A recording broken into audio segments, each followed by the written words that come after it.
Hi, folks. Welcome to another episode of Film Study. This is Ken McKusick, and we're here to talk about the defense from that loss, a really unbelievable loss to the Texans on Sunday. Joining me to do that is Kevin Oestreicher of Locked On Ravens. Kevin, how you doing?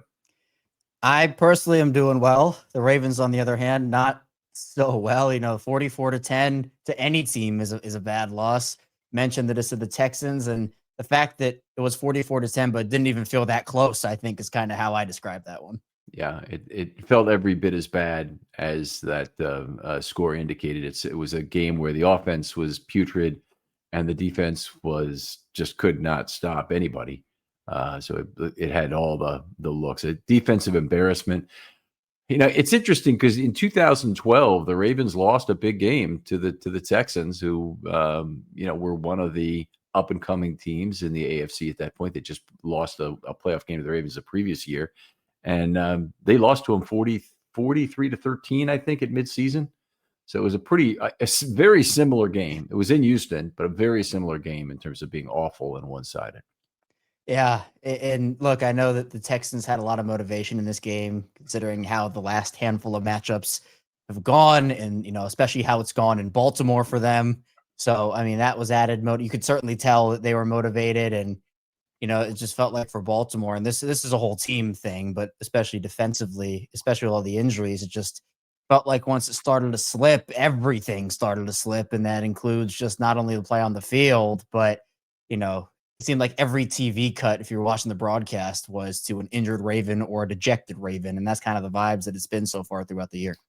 Right. That has to correct itself with play on the field. The network will not let up with their sideline reporting or with what they're doing in terms of getting pictures of dejected players or pissed off coaches until there's reason to not have pissed off coaches. Yeah. So it's got to figure its way out. Very injured defense, as you mentioned. They sagged again in the loss. They had a lack of ability to generate real pass rush. We'll talk about that a little bit later. This is one of the really bad stats. I didn't try and see how long it's been since this happened, but the Ravens had 0 passes defense in this game. They did not get their hands on the football, and that's incredible. I mean, that's really hard to do in an NFL game to go through. I'm sure it's happened in the Ravens' long history. I'm sure they had a 0 PD game, but I don't know when the last one was. And I couldn't figure out a way to check it easily, by the way. It's not something you can do in StatHead that I know how to. Maybe if somebody else does, by the way, send me a DM. I'd love to hear how you would get that information, but I wasn't able to figure out how to do it on StatHead, for example. Very soft coverage in the secondary. I thought in particular TJ Tampa was way off on a lot of routes, and he was very soft as it turned up. The Texans and Stroud and Collins and others went for a lot of slants to combat it. Yeah, and we know that the Ravens defense is largely predicated on the whole bend, don't break thing. And that's what people talk about for a lot, where you're not going to get beat deep if you're a Ravens defense, like to play a guy back there, patrol that back end of the field. So you're not going to see those like 50, 60-yard touchdowns over top of the defense. But sometimes it's the short and intermediate stuff where the Ravens defense says, hey, we're going to let you take that. And then once you get into like our 25 area, 30, even in the back end of the red zone, they're going to tighten up and force you to kick. The problem is that the defense isn't stopping anything right now. Not only do they not have the personnel to right now, but the play by everybody else out there is just not good. So, I mean, in the past 2 games, the Ravens defense has had 20 possessions total, and they have only forced 2 punts total in those areas. When those punts come very late, 1 punt in the KC game, and again, 1 punt in the Houston game. And, I think it's interesting because with the turnovers, this team is just, you hear them talk about it all off season. Like Marlon Humphrey talks about it, John Harbaugh, and Zach Orr. The last time the Ravens forced a turnover on a team that was not the Browns was the Texans on Christmas Day back in 2024. So, I mean, it's been a while. That includes the postseason as well. So, you're not giving yourself a chance if you don't turn the ball over. And the Ravens, I think, in my opinion, are a very momentum-based team. If the Ravens jump on you early, they're off and running for the most part. Like they usually win those games and win them pretty handedly. But, sometimes a momentum play can happen that doesn't go in their favor, or they can't get going. And all of a sudden it becomes sometimes a slop fest. And other times. I mean, it's very rare to see a Ravens team get blown out like this, although I guess we've seen it the past 2 weeks. So, I mean, defensively, stuff has to change because it's pretty tough right now. It's things have to change, and basically, in my opinion, people have to get healthy. They can't do it with the current players on the field. A Rams team is going to come in that has a quarterback who knows how to take apart a bad defense and is a fairly talented set of receiving weapons, of skill position weapons, a good enough offensive line. They're not going to have any problem, I don't think, with the Ravens defense. And if the Ravens were to somehow cobble together a win over the Rams, I think it would be a remarkable achievement for everyone in the building, but probably most for the defense if they're able to do it. They're outsnapped again very badly in this game, 66-40. Now, I've been talking about this week after week, so people probably have an idea of just how bad it's been, but they've been outsnapped by 102 offensive snaps in 5 games, an average of 20.4 per game, an unbelievable 102 more opposing snaps than there have been for the Ravens.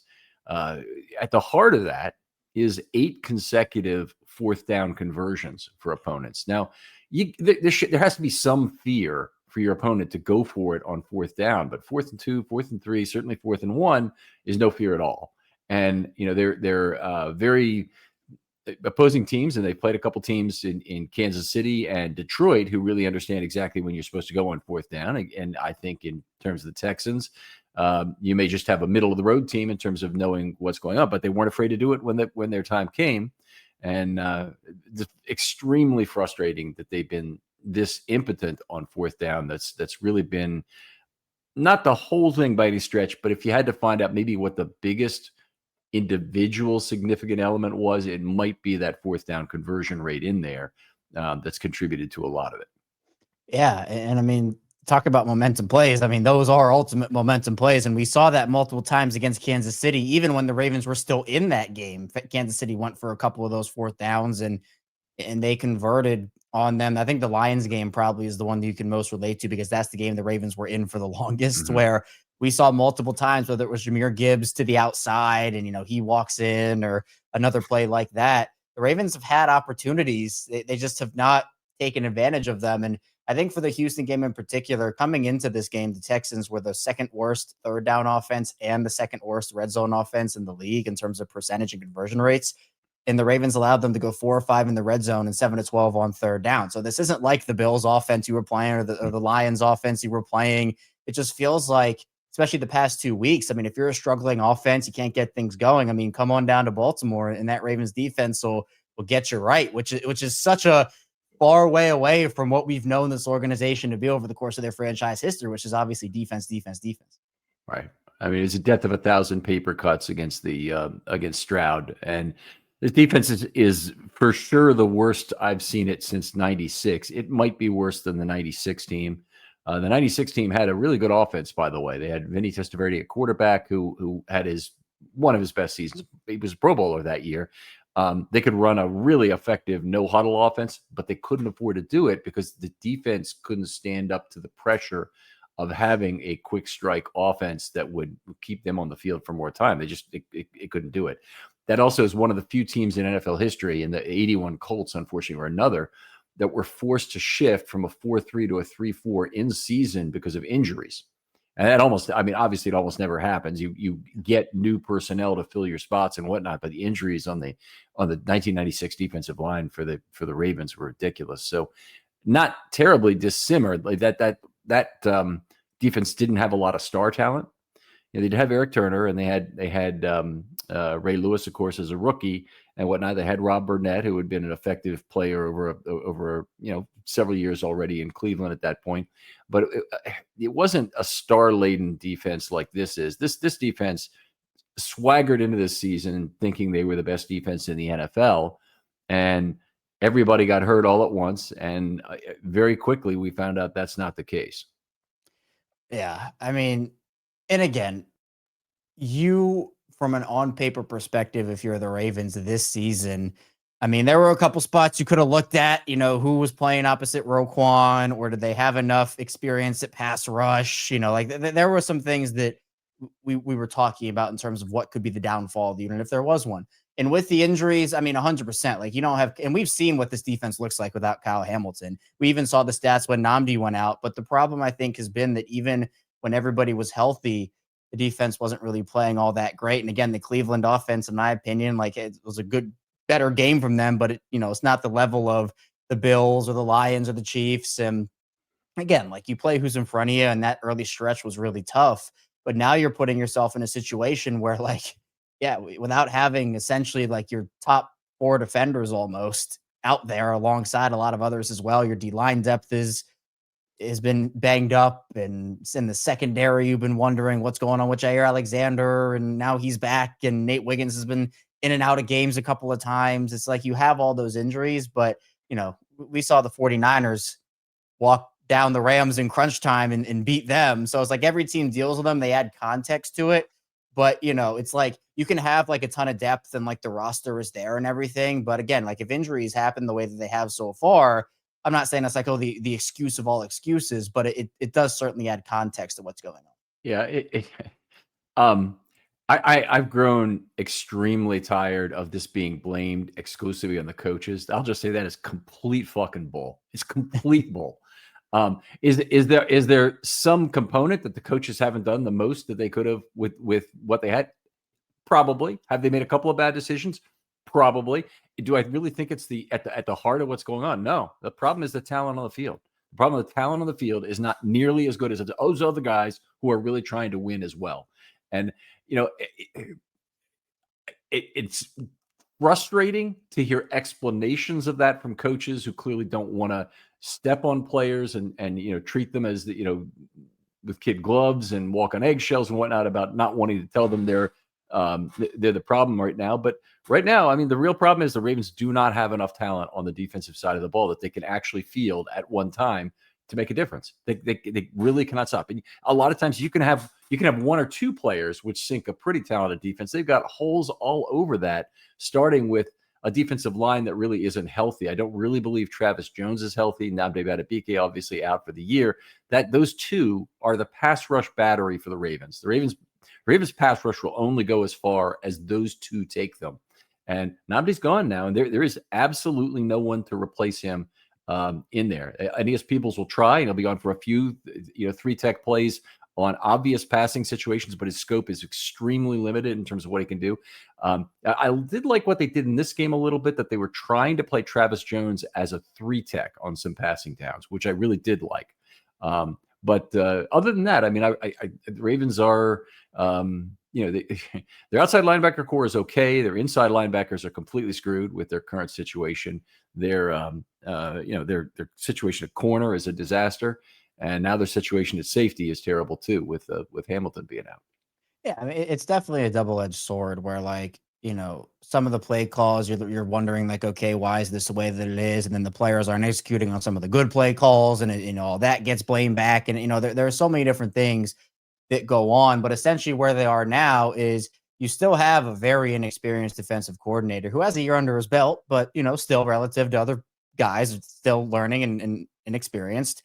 And he's now trying his first go at trying to manage a mangled defense with guys who are just flat out inexperienced and don't know where they're supposed to. I mean, there were multiple times where we saw the defense didn't know where they were lining up, or there was a blown assignment, or, a guy comes off of a receiver too early to rush the quarterback, and, Stroud just bloops it over their head. I think it was Dalton Schultz who was the specific play I'm thinking about, or, a guy sees a guy run across his face and doesn't react. Like, there's so many different nuances in the game. And it's true. Like, Zach Orr's not going out there and tackling guys or, blowing assignments himself.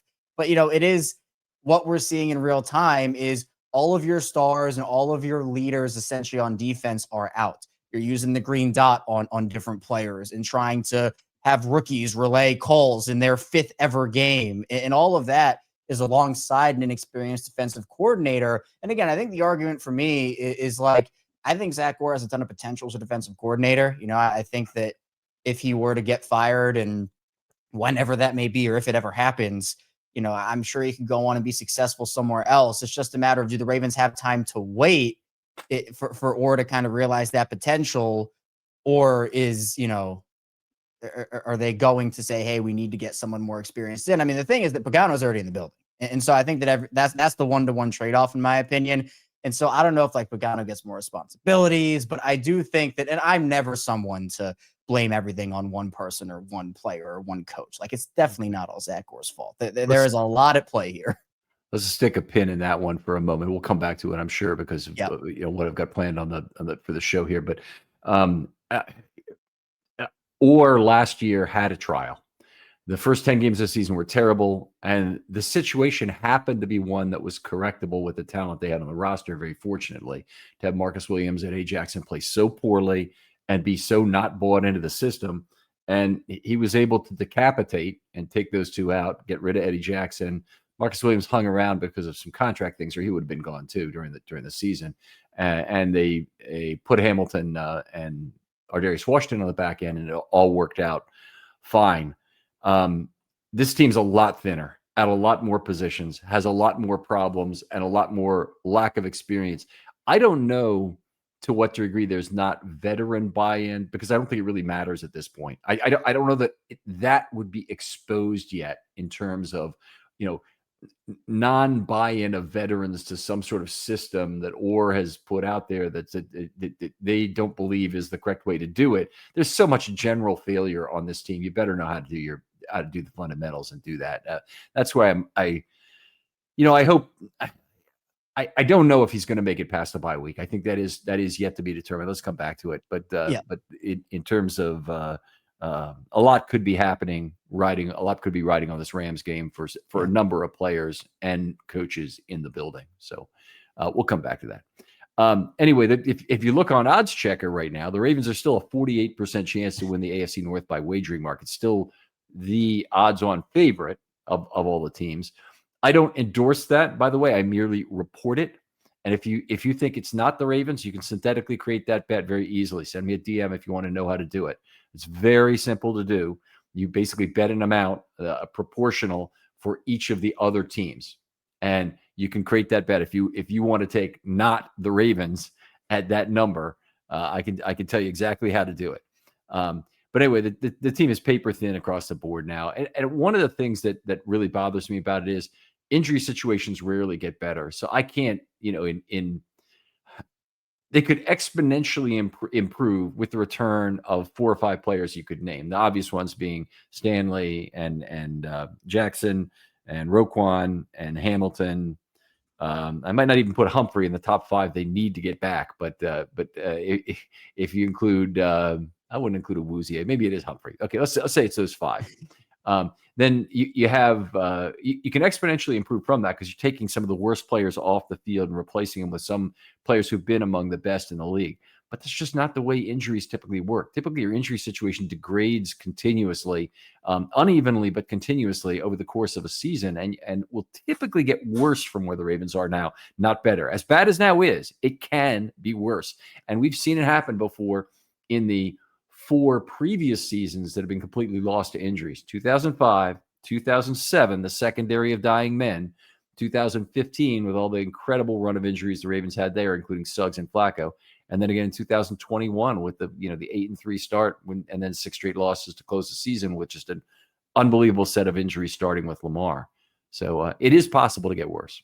And they have been historically healthy over the past 2 seasons. Yeah. They've lost very little key contributors for this season. I know 2023, they would lose a couple guys for like a couple weeks or maybe a month. But by the time the playoffs rolled around, they pretty much had almost every key contributor that they needed. And same thing. I mean, both those years, past 2, they've been healthy. And I think that's kind of what makes the start to this year sting for a lot of people even more, is the fact that they have had 3 pretty great opportunities so far in the Lamar Jackson era to win a Super Bowl, whether it was 2019 when they came out of nowhere, or 2023 and 2024. When even in 2023, everyone was kind of wondering, that was Lamar's second MVP year, and everyone was kind of saying, he's not been able to finish the season the last 2 years. Is he going to be able to?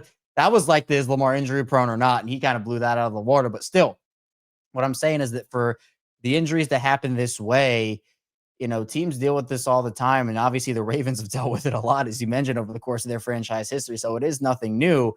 But also I like to talk about the fact that, well, it's not a fun thing to talk about, but I just want to remind people that I think a misconception, Ken, is that when an injured player returns from injury, everybody just expects them to be back to their old 100% self. And like, there should be no drop off or no ramp up period. They just are who they were before the injury. That's very rarely the case. They either need ramp up periods, and they're truly by the end of the season, even if you're playing, there's really no 100% healthy in the NFL, considering how vicious of a sport this is. So, especially with the injuries they're suffering, like hamstring injuries are tricky. Ricard's calf, we've heard Harbaugh talk about that, how that's been tricky.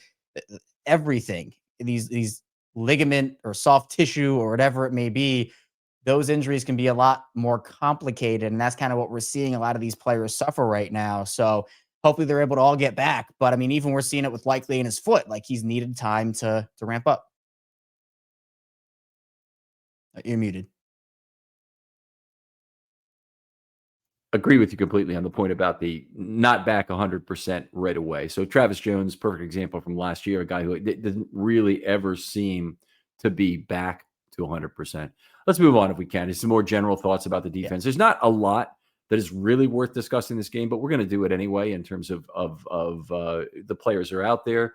But there's very little positive to say about it. The defense is extremely shorthanded in the secondary. He started with only 7 DBs active. And you had some playing time for players in terms of Martin, Lowry, and Tampa, all struggled and all were getting their really first significant NFL playing time. Now, Martin has had a little bit already. Tampa has been in only on some dime packages and a few other stretches at the end of games. Lowry had played a little bit in the previous game, but again, not much. He just played 1 snap against the Chiefs. He might have only played 1 snap against the Chiefs, and he played every snap in this game. And Lowry did not look like the player we saw in the preseason. He looked like he struggled as much as anybody in terms of what was going on. But more significantly is the fact they only went with 7 DBs. I cannot remember ever seeing a team go with 7 DBs. Now, I've been watching football since the 70s. My 1974 pay dirt game has the 4-4-3 as the standard NFL defense. So my guess is I've probably seen Colts games in the 70s where they had only 7 DBs active, maybe even only 6 for all I know. But I don't think it's happened very, very frequently since then, or since about 2000, and with the change in the game to an extreme passing game and the high prevalence of it, and the high prevalence of 11 personnel. I can't remember it happening in recent years. The Ravens have played with 8 a couple of times, and I've been nervous as hell about that. So anyway, you have 7 guys. You're going to occasionally play a dime with 6 defenders. You also are using these guys for special teams. A lot of risk. Yeah, you're stretched extremely thin. And the thing is, it's not even like a lot of experienced veterans you have out there. Even a Nate Wiggins, who has played really well for them over the course of his career so far, is still like an inexperienced player. Jair really was the veteran in that room, essentially. And even he is ramping things up. And that was his second ever game as a Raven. So it's not only the fact that, and you're 100% right, like going with 7 DBs, it's just like, okay, that's a big risk. But other than that, you also have to kind of think about the inexperience factor, and that you really just don't have like a Kyle Hamilton who's out there kind of putting guys in position and being that chess piece, or even Roquan, who I know has had a slow start to the year, but even he can he understands what's going on out there. And for a Marlon who also hasn't had a strong start to the year, just having that veteran experience. And so, when you're going up against like Nico Collins and CJ Stroud, who again are not like 10-year vets, but still have been there, they've done that. That's a really tough place to be, because even for a TJ Tampa, who didn't really play his rookie season, this was going to be the year where he kind of got eased into things and, learning behind a lot of great players and maybe getting some occasional snaps here and there. Then all of a sudden your entire cornerback room is toast. And all of a sudden it's, hey, all right, TJ, go out there and play a full complement for us. We need you. Like, that's a tough spot for these young guys to be in. Very, very tough. And you mentioned Jair Alexander, but he's not really ready to go. I mean, right. he played as the 4th cornerback in this game behind 3 guys who, Tampa and Martin. Wiggins is one of the best cornerbacks in the NFL, but behind Tampa and Martin, in terms of 2 guys who aren't really ready to be on the field full time yet. I mean, it's interesting to get them a trial by fire. It's good in a game you're going to lose anyway for them to get some real reps. So I'm positive on that. We saw reasons why they shouldn't have been out there in this game. Martin, anyway, don't want to go into them individually. I want to instead give you a set of names here and ask you if you know what these guys had in common. It's an alphabetical list. Willie Gaston, Corey Ivy, Landry, I'm forgetting Landry's first name now. Dewan Landry? Dewan Landry, of course. Chris McAllister, Martin and Pittman. I'll just put their last names out there. I'm forgetting what their first names was. Ronnie Prude, Ed Reed, Samari Roll, Jerome Sapp, and Jermaine Winborn. Oh, man. So what do those guys have in common? And the guys in common is that's everybody who played defensive snaps for the 2007 Ravens defensive backfield. Okay. That's how bad it can get at the end of a season. If you've got Willie Gaston picked up from the street to play, you've got Ronnie Prude, who people did have some belief that he'd be a good player after 2006, and then he went in the toilet. Martin and Pittman were never anything. The Ravens drafted Pittman. They traded, I believe, for Martin in a late season or late preseason 1-for-1 trade. And Jermaine Winborn, he's best known for one thing as a Raven. That's a holding flag that gave away the game against the Patriots. Wow. So it can be a lot worse than it is right now in terms of injuries. And I hope the Ravens are not headed there, but their defensive backfield certainly looks like it's in awful shape right now. Yeah. Can I actually play that game with you too, just differently? Go ahead. I have, because this season I'll never forget it. So I'm gonna list off names too. I don't think it's in order or anything. All right. Ladarius Webb, Asa Jackson, Jimmy Smith, Will Hill, Matt Elam, Darian Stewart, Brendan Trowick, Jeremy Miles, Rashawn Melvin, Anthony Levine, Tremaine Jacobs, Danny Gore, Dominique Franks, Antoine Cason, Shockey Brown, and Terrence Brooks. Not a terrible set of backs for their entire careers, but 2015 Hill was still around. They did this. I think you're talking about 2013 right now, but it's either 2013 or 2015. You're pulling these guys from right in the middle, 2014. Okay, that was a divisional round when they were signing Melvin off the street to play, and he had a heck of a start for the Ravens, he did. Was a pretty darn good player for a period. But then he got kind of exposed against Brady in that AFC divisional game. Okay, let's head to some other topics here. Texans had 27 first downs in the game, more than a 2-1 advantage over the Ravens. I think they had more than a 2-1 advantage in every category, running, passing, and by penalty. It might have been 27-12 for the game. They moved the ball effectively on first down and stayed ahead of the sticks. That led to them being able to convert 8 of 12 on either third or fourth down. You mentioned 7 of 12 on third down, but they also were 1 of 1 on fourth down. So effectively, they were 8 of 12 including the rematches.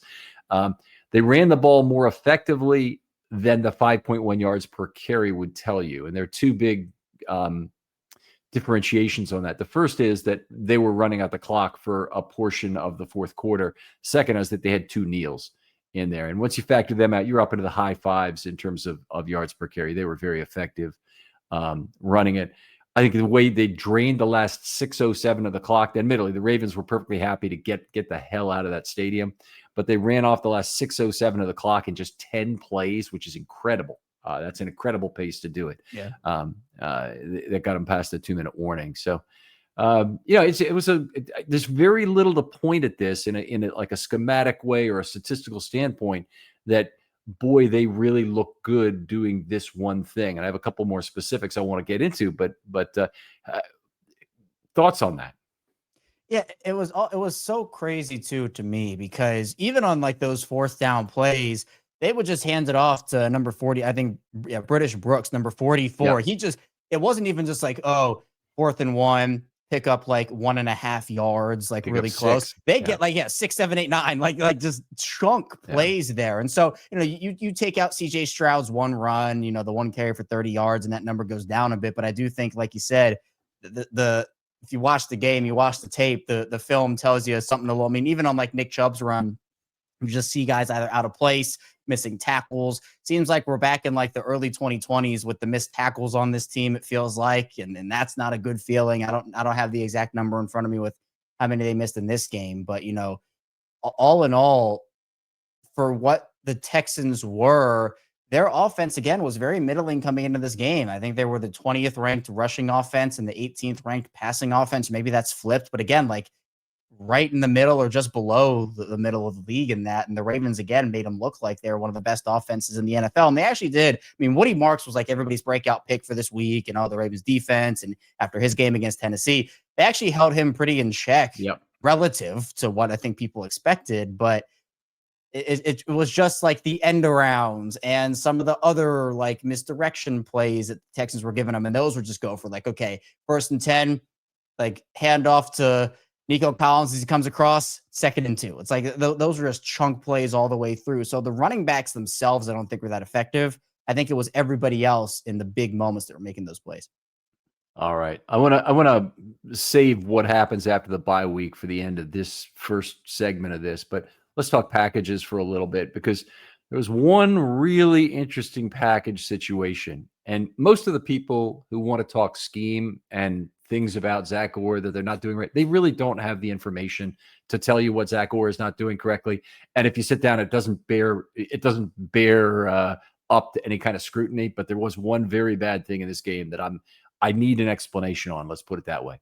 So the Ravens played 18 snaps of base, 4 passes for 44, 14 runs for 37. Not surprising they would play a lot of base defense, by the way.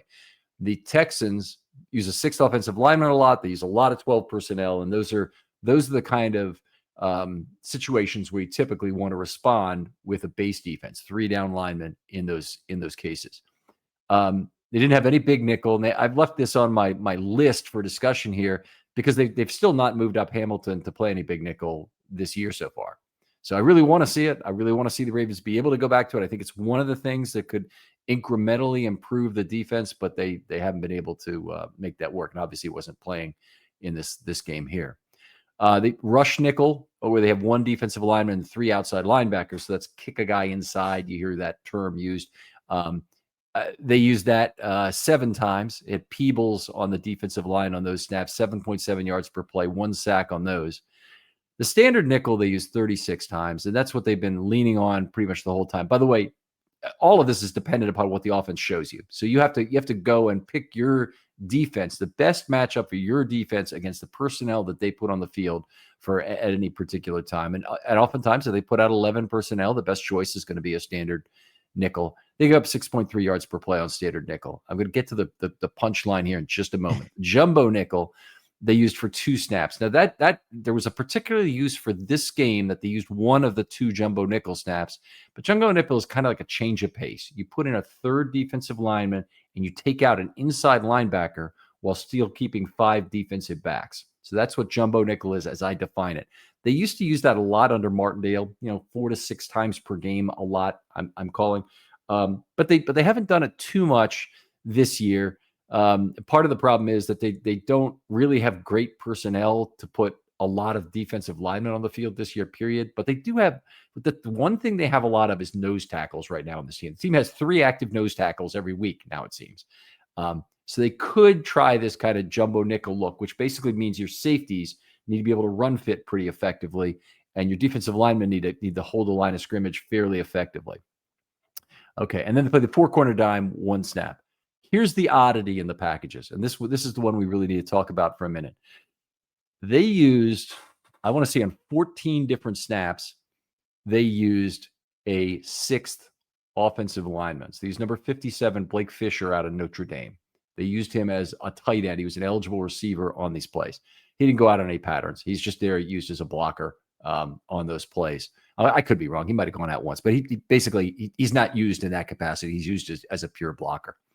On 6 of those occasions, the Ravens put in a standard nickel against that.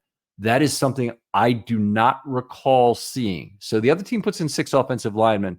You almost always move to either base or jumbo to counter it. If it's 4th and 1, you probably are putting in a jumbo unit. If it's goal line, you're probably putting in a jumbo unit.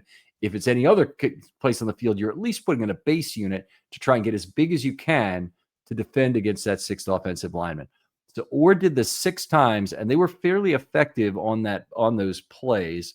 It's about 7.5 yards per play. It wasn't dramatically more effective than their other plays, by the way, but it was effective. And this was a case where I just need a good explanation of why that was the choice. Okay, I don't otherwise understand it because I'm used to every Ravens team in previous history getting heavy against such sets. I wish I had an explanation. I don't know, and hopefully that's something that'll be asked. But it puts you at such a clear disadvantage that in my opinion, does nothing for you. So, I mean, in my opinion, when you look at this Ravens defense, they need all the help they can get, and you can't put yourself in those situations. I mean, I don't understand. Okay. I mean, you're going with a really light line, 2 outside linebackers Yes, flanking 2 defensive linemen. So I know you understand, Kevin. I'm just trying to explain it to the listeners here that you're really going small in those situations. You're at big risk of losing the edge in those situations. Either Fisher or your left tackle, someone is going to be able to outflank your widest of the wide, as Billick would say, to get you a good opportunity for that back to hit level 2 with some speed. And for first contact to occur there. So the Ravens have the surplus of Jenkins, Okoye, and Jones all active among nose tackles in this game. In fact, it'd be one of the heaviest triples ever to play, surpassed only by the previous week when Jones at 341 pounds was replaced by Tupou, who's 350 pounds. So the Ravens had these last 2 weeks, they had 2 of the heaviest defensive lines a team has ever fielded. But they're for whatever reason, they were unwilling to use it in this particular case. If Orr has an explanation for it, I'd love to hear it. If you're in the Ravens media and you're listening to this, ask that question, please. Just why, when Blake Fisher was on the field as a 6th offensive lineman, did you on 6 individual snaps play only 2 defensive linemen, a standard nickel against that? Was there rhyme or reason to it? I'd love to hear the answer. Yeah, guys just getting washed out at that rate. And when you have all those guys active, you need to use them. So I agree with you. All right, let's jump on talk pass rush for a little bit. We're trying to end this show, if you can't tell, a little bit sooner than we normally do. We normally go about 2 hours. I realize that the willingness to listen to 2 hours of this on a day like today is significantly reduced from its normal time. And people want to vent, and they want to hear maybe something that's going on. They maybe want to hear some positive we can take from it. That's a lot of my listeners I know are exactly that.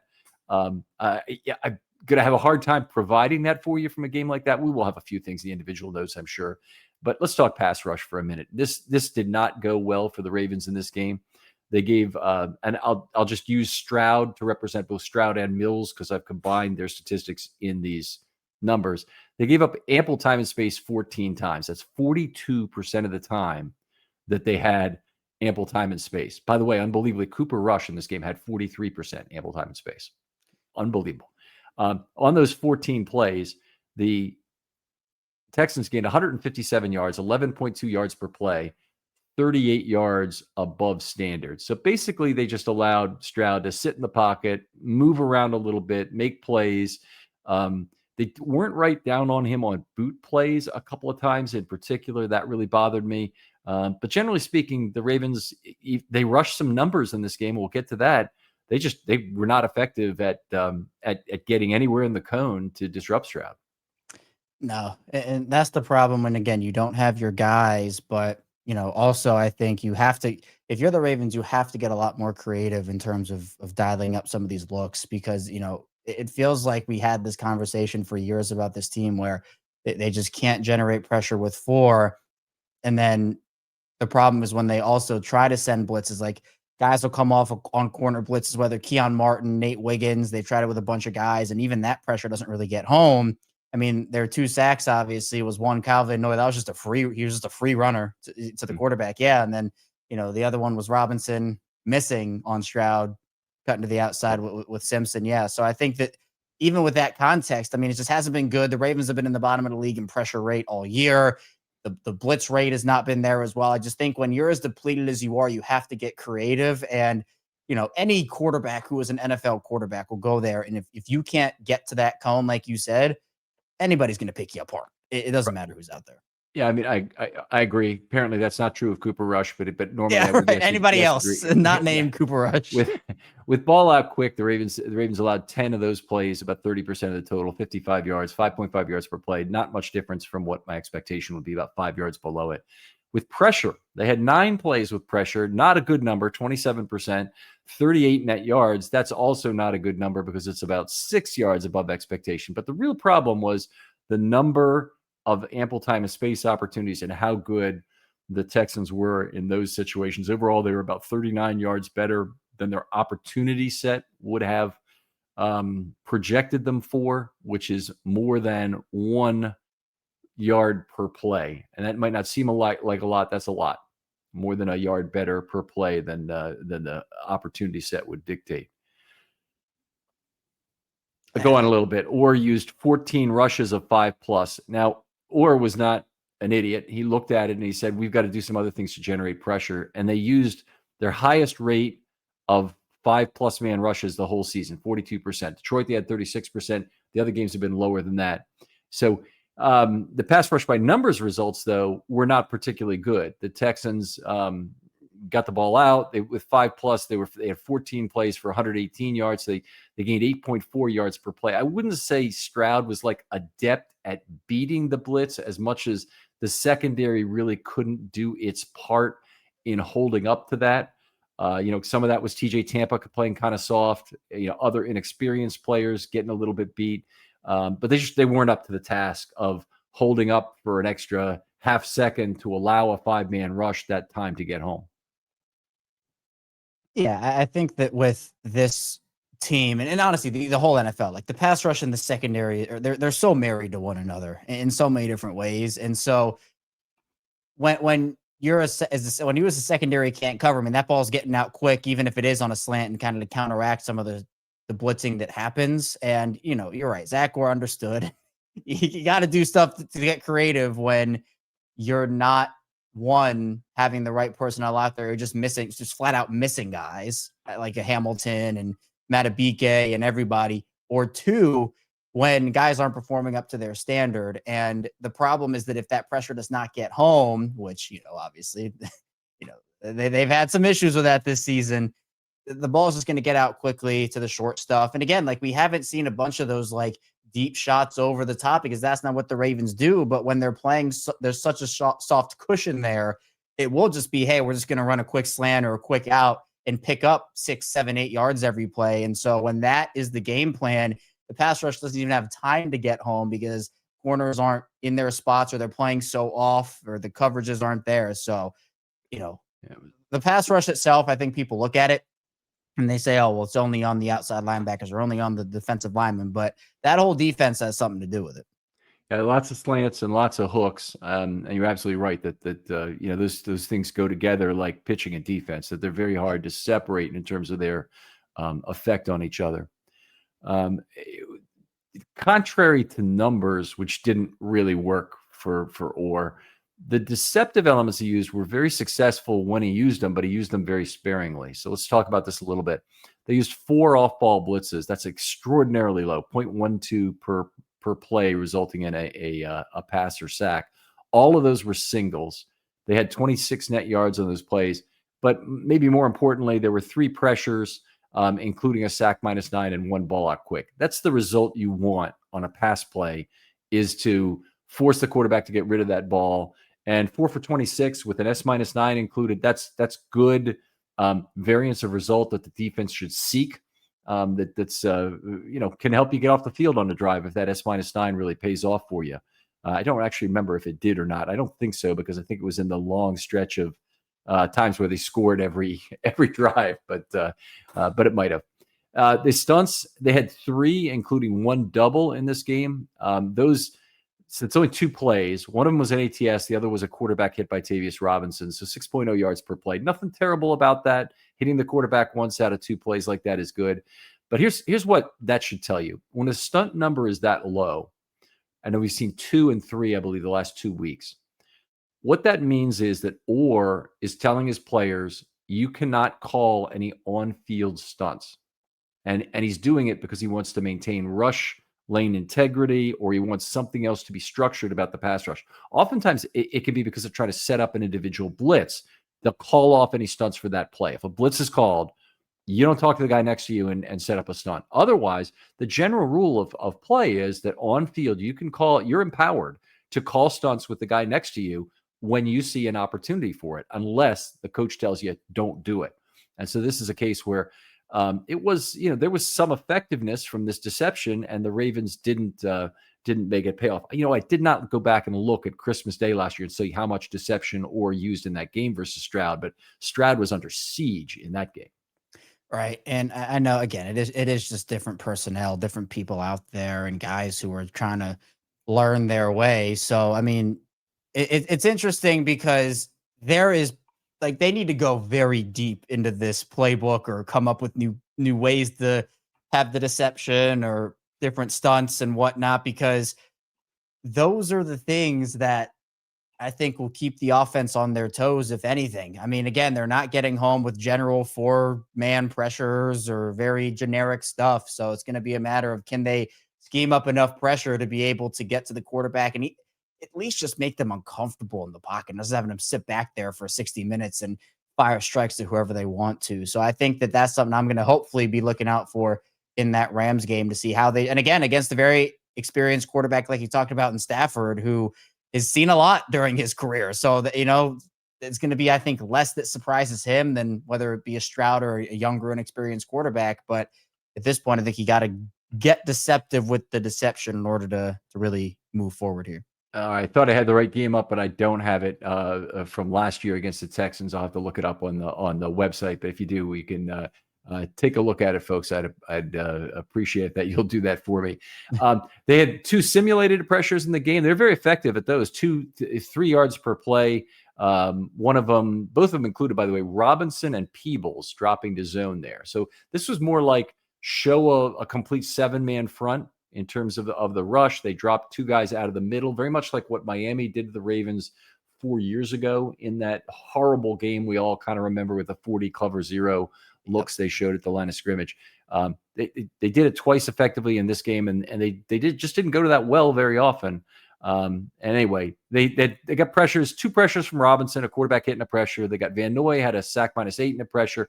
No other player in the whole team had more than 1 pressure in the game. So it tells you things are not working out. If you're looking for things where Orr is legitimately at fault, I think he probably could have tried more deceptively in this game, and I didn't understand what he was doing against a 6 offensive lineman. Other than that, send me your thoughts on why specifically Zach Orr's scheme is not working. And I'd love to hear it or probe at it a little bit. These are 2 things that I see. I mean, I watch for this kind of stuff, and I'm trying to figure out what schematically is not working, on a down-by-down basis. Those were 2 things I think you could legitimately point to. If you've got other things, I want to hear them. DM me. They're always open on Twitter. Yeah. I think in order to maximize your personnel, and again, hopefully the Ravens will get more guys back this upcoming week. I mean, that's kind of what John Harbaugh alluded to, not getting everybody back, but at least being a little bit healthier. Maybe that is a Hamilton. That would be a huge gain for them. I think he himself just, I think, brings so much more life back into this defense. You have a lot more at your disposal. And even, like you said, kind of bringing him up a little bit. And even if it's not him blitzing, just being able to move him around the defense. I don't know if they will or not, but I think that to me is big, because I think it frees up so many other guys on this defense to go and kind of pin their ears back. But there's so much added responsibility with so many of these guys out. It's just tough, because you're working with so many inexperienced players at this rate. It's certainly true. And a lot could happen, obviously, after this Rams game. And I think this is the last thing we really need to discuss is, where does this team go if the defense does not step up in week 6? Now, there's various degrees to this. There's always 50 shades of gray here in terms of how this might work out. But I think there are a lot of things that could happen. I mean, the best possible situation is, or finds the magic bullet that has this defense playing together, working towards something, and finds a few tricks up his sleeve that he hasn't figured out yet that turn the defense around, even with some restricted personnel. So we can all hope for that. Yeah. We used to have a saying at my old company that hope is not a strategy. Okay. and so you don't just have a block of business that isn't performing and you hope it's going to get better. You have to make proactive changes typically at that point to make sure that you're managing your risk better than that. So anyway, not to get too deep into the weeds on that, this is something that is not a strategy here either. Hope. Let's assume the worst here, though, that the Ravens can't get it done against the Rams. Close or far in terms of the difference in score. Hopefully it's not another embarrassment of the 44-10 nature, but maybe they lose, 30-17 or something against the Rams in this game. What's on the table for week 6? Start with what you think is the most likely thing to happen. What do you think, Kevin? In terms of like outcome or defensively, what? I think. Okay, not in terms of the game. I'm saying let's assume the game is a 2-score win by the Rams. Oh, Okay, okay. what do you think is the likely result in terms of change, I either see. on the field, I on the see. front office, moving forward, whatever it might be? Yeah. Yeah, I mean, I think at that point it's more likely than not they move on from Zach Orr. Again, I'm not going to set anything in stone, but I think the bye week gives you ample time to, get a new guy in there and work around changes. In terms of personnel, I just don't know what you do because so many guys are injured. I mean, we know that in 2019, when the Ravens had those two back-to-back games in week 3 and week 4, where they allowed 500 total yards in each of those games. I mean, Eric DeCosta said, we're not having this. He cut Tim Williams, brought in Josh Bynes and LJ Fort, traded for Marcus Peters a couple weeks after that. So, I mean, I don't know if a trade would be in the cards during the bye week, but again, if the Ravens, and if it's like, I don't know, 30-16 win by the Rams or something, where again, you give up 30 points and the defense looks the way it has, I think that they would move on from Zach Orr. Will they? I don't know, but I think that someone has to answer for it, and you never want to see anybody lose their job. But I think even after a game like this, someone had to answer for it, and that clearly didn't happen. So maybe they are just waiting for the bye week, like we talked about. But that's my most likely situation. Okay, if that happened, do you think Chuck Pagano would be interim, and then they would get a guy after the season? Yeah, I think so. I think 1-for-1 that makes sense. And I don't know, maybe you bring DMPs back in another role. I don't know what they do there, but I think Pagano makes the most sense. Harbaugh alluded to them asking Dean Pease. I think certainly coaching changes are Yeah. possible. I actually think it's much more likely that it happens at the defensive coordinator role than it does at the head coaching role. I think that's a much more sticky situation. It's one where I think the Ravens have a predilection for a CEO head coach, and some of it is Bisciotti's management style. He just would prefer a guy who's in charge of hiring that silo as well as it can be done. No matter what you think of John Harbaugh, he's hired a bunch of great coaches over the year, and those guys have gone on to big things. In general, he's lost a lot of coaches to head coaching jobs. He's done some remarkable things in terms of McDonald and sending him back on the internship to Michigan from being a linebackers coach to coming back as a defensive coordinator, to sticking with him through some very tough times, to extreme effectiveness, and then a big head coaching job for him. He's done a very good job with the coaching hires, and there are a lot of people out there who put zero value on that. I don't have a lot of respect for them, frankly, but there are a lot of people who have zero value on that. And when I think back to 2008 when they hired Harbaugh, they did a great job of explaining exactly the process of the hire in an off-season magazine that was sent to the Ravens season ticket holders. Absolutely great job. Explained it from top to bottom. It's a treatise in good management in terms of how you make good personnel decisions and include a lot of different viewpoints in it. And I handed it out to the other senior officers at work to give them this to look at how this had been done, because I thought it had been done very well. But anyway, I think Bisciotti will handle it extremely well. It is his hire, by the way. And I know there's a lot of people under the misconception that somehow Eric DeCosta is the hiring and firing authority. He is not. It's very, very strict. The Ravens organization is built in very clear silos, and all the coaching and decisions fall under Harbaugh, who falls under Bisciotti directly. There is no one above him between the two of them who would be responsible for that hiring or firing.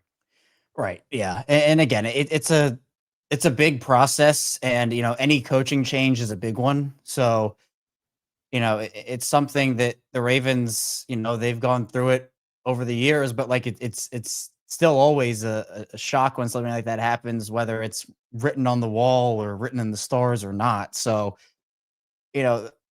we'll have to see how it unfolds, because with this organization, I just never know. I just truly never know, because they can be sometimes loyal to a fault, which is fine. I mean, loyalty most of the time is a really good quality to have, but we know that some coaches or staff have extended their welcomes, and we'll just have to see how it all goes, because I think that the tension right now in the building, you can kind of feel it around the team. You can feel it with the body language and everything. So yeah, it's going to be an interesting couple of weeks, months, however long. I mean, first of all, winning 1 out of 6 NFL games for any team over any stretch is incredibly stressful. for all involved, for the players, for the coaches, for management, probably for ownership in most cases, unless you have an organization that's used to those kind of losing streaks and you're not really, you're expecting it to happen, or maybe you're even planning for it to happen so you can get the number one draft pick or something like that. That's not the Ravens. They're not shooting for the number one draft pick. It'd be kind of ridiculously cool if it did happen, but that's definitely not what we're looking to do here, and not what the Ravens are looking to do. No. I think there are other things that might happen though, if this game unravels as their third consecutive 2-score game. This is the team that has not lost a 2-score game that Lamar Jackson has started. He didn't start the last one, but has not lost such a game since that 2021 game at Miami. The 22-10 loss was the last one they lost by 2 scores. It's been 4 years prior to the game against the Chiefs. But I think we could see a reluctance to hurry back some of the injured players. And that may come from the team or the coaches. I think you've got Roquan Smith is out. You got Lamar Jackson is out. You've got others. If they lose this game, I don't know how quickly players are going to be trying to come back. Harbaugh always has a come back now kind of way about him, that he never, talks about an injury. We're just going to have to wait and see. We're going to have to wait and see. He doesn't really talk that. He tries to talk the player into an early return sometimes by his mannerisms.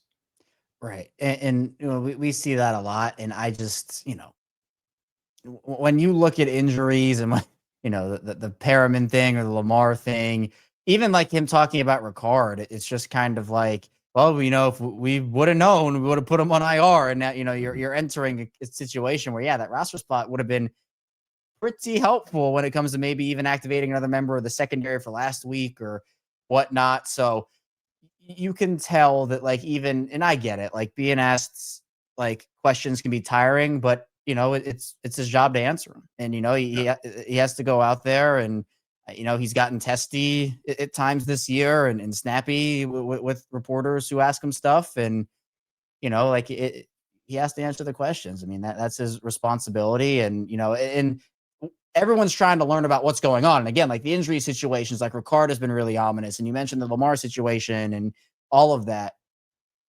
It feels like the Ravens want every little advantage they can get. It's every little thing, when in reality, how much do those advantages actually give you? I don't know. Some of them are very advantageous. Other ones, maybe not so much, but that's kind of the organizational philosophy right now. Well, honestly, if Harbaugh had a single way of referring to responding to injury questions, he wouldn't have this problem.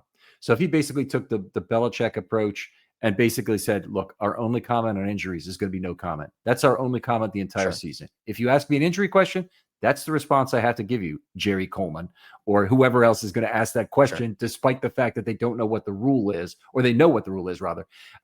If you just had that as a stated response, that in M&E work, or in consulting and anything like that, that is the only thing. You have to be worried about insider trading and things like that. It's an easy question to answer. The fact that fans think they're entitled to some sort of injury news is ridiculous in terms of looking forward. I don't want Harbaugh to give that information out, not as an analyst, not as a fan. I want the best possible constraints on information possible. And for an organization that is so tight-lipped about everything, I mean, they are tight-lipped about every little competitive advantage they think they have. Yep. They gotta do a better job with this. And it's one of the communication things where I think John Harbaugh has kind of failed the team. It's not in his snippiness. If he wants to get snippy about an injury question, go ahead. But the easy way to get snippy about injury question is to have a rule on how you answer them and be consistent about it all the time. Don't try and be a guy. Try and have reporters like you or the fans like you for giving them good news, because you can't give them the bad news. You can't be symmetric about the bad news. So just don't tell them anything. It's the easiest thing, is don't tell them a damn thing. Yeah. I mean, I'd rather have a no comment than, kind of the wraparound, or, we really thought this was going to be it, but it's really this and that. And I mean, no comment, I think, doesn't get the information out there, which is what the Ravens want. They don't want the information out there. And also it doesn't, give fans or anybody watching or listening any false hope or room for because that's where they get in trouble, because Harbaugh says something and then it's interpreted a bajillion different ways, and that's how it goes. I do have the fear that part of why that's occurred is because Harbaugh may be trying to manipulate the player and push the player into an early return. And so Mm, some of those things, if he's trying to do that, I don't really respect the philosophy. I think he's just got to basically sure. say nothing. Right. And they've been a winning organization. It's not like players don't want to play. It's not like they haven't wanted to Right. play for John Harbaugh in the past. They play hard for him, and they're on the field trying for him. It's just a case of he really, really needs to stop talking about what the situation is with injuries. It's just the easiest out for this kind of a circumstance. Yeah. There's a much easier way to do it that I think makes everybody happy. So, I got two more things I want to talk about really quickly. The first is an additional emphasis on live fire for young players. I think that might come after a week 6 loss if it happens. Now they already had a fair amount of that in terms of what they've done with the team in this past week, but I think there could be more, and I think it won't necessarily be any kind of seismic shift in the total amount of playing time for anybody. It may be more show up in terms of who returns from injury as quickly as they possibly can. Maybe they try and get Lucas Scott on the field as a replacement potentially for Patrick Ricard in 2026. Maybe that Martin is a guy who gets a little more playing time at slot corner to see what he's got, because he's been a very high energy player. Just he isn't always in the right place. He had a couple bad penalties in this game, but I think that's one of the things we may see down the stretch. And you can probably come up with about 5 or 6 players, Okoye, finding out who Trenton Simpson is, Jay Higgins. Would we like to see who he is as a potential Mike? They have some things, they have some players that they need to figure out who they are. They could try and figure out who they are. TJ Tampa, the rest of this year. yeah, I'm actually, and it's not a this game thing, but I'm curious if and when Adisa Isaac comes back, A if good point. if he's someone that could maybe carve out some level of a role. Because again, like at this point, I mean, no one else has stepped up. And I don't know the timeline on Isaac coming back, but whenever that is, I think he could be someone. Even like, yeah, can Ajabo make that final push? That's someone that time is quickly running out in Baltimore, considering the production has not been there, and you know kind of almost made the roster because Isaac got injured. I mean, I don't think he was making the Right. roster if Isaac was healthy. So this was kind of his last opportunity. And if he's not taking advantage of that, well, I think he's probably gone. But, you have other guys in the practice squad, like you mentioned. The Lucas Scott one is really interesting to me.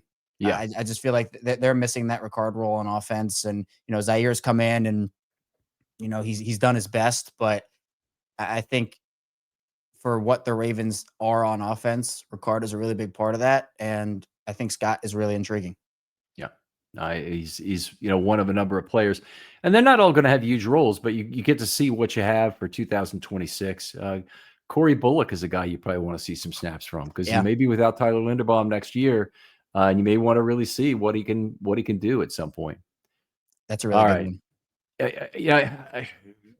Going beyond that, I did have one more thing, and that Okay. is the possibility of a fire sale of contracts. Now, I'm going to have an episode coming up on this on the bye week, but they have a number of players on expiring contracts who have significant value on the trade market. Now, really important thing, a bunch of players that can't be traded. Roquan Smith, you can't trade him because you can't absorb the cap hit from trading him. Neither side can. So contending teams are always going to be tight to the cap, and the teams that are trading, in this case, the Ravens, don't have a lot of cap either. So the Ravens need somebody to take on the entire contract. The best player to trade, the player who had the highest value, is an expiring first contract player. So the guys that are out there are some of the guys we've been clamoring for to be signed all offseason. So it's Odafe Oweh, which I know a lot of people thought he was priced out anyway. Isaiah Likely, who the Ravens apparently made an offer to. Tyler Linderbaum would be one. If he's going to be gone, you better get something for him. Travis Jones, I'd be incredibly upset to see Travis Jones leaving Baltimore, but that may have to be the way of it if this is where the Ravens are right now. He certainly is one of the assets who's worth maybe the most of their individual players in terms of what they could get for him. Mark Andrews is up there, and then Charlie Kohler, and even Daniel Faalele. I mean, I know a lot of people laugh at this, but Daniel Faalele is a league average guard who the Ravens could possibly trade and get something for. And he's in his 4th year with the Ravens. I know he's a guy who could be re-signed, but he's also a guy who could be very valuable to another team. Yeah, I mean, and there were the reports about, Andrews and kind of what that looks like. But in my opinion, I just, I